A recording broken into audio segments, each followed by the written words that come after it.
Sa istasyon ng pulis, nakaharap ni Jamie ang taong itinuturong pumaslang sa kanyang ama. Siya ba yung nakita mong pumasok sa eskwelahan? Hoy!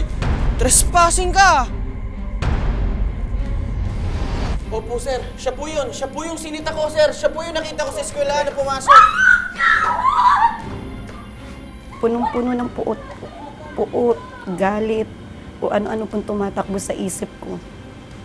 Pero kung makikita niyo po yung itsura niya that time, hindi siya nagsisisi sa ginawa niya. Ngumingisi-ngisi pa po siya. So lalo pong nagtitrigger yung mga bugso ng damdamin namin dahil po sa nakikitang reaction sa kanya. Naulila kami sa ama ng ganun-ganun lang dahil po sa ginawa niya. Bakit? Malaki ba naging kasalanan ng tatay ko sa'yo? Talagang parang gusto ko pong ipagiganti yung tatay ko pero wala po akong magawa.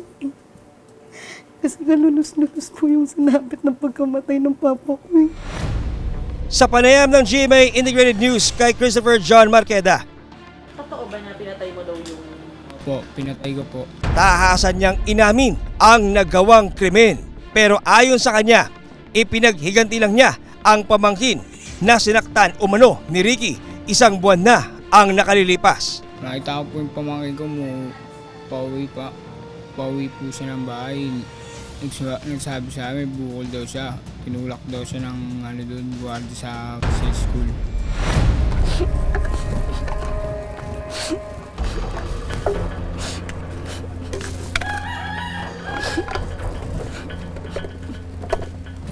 Oh, nangyari sa'yo? Tumiyak.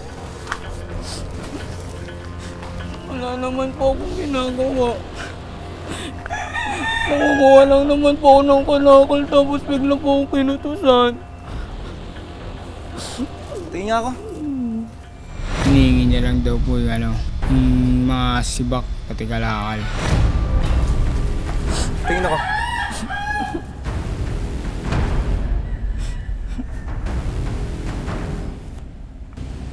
Sino may gawa sa'yo niyan? Si Mang Ricky po, yung nagabantay po ng school po namin. Mang Ricky?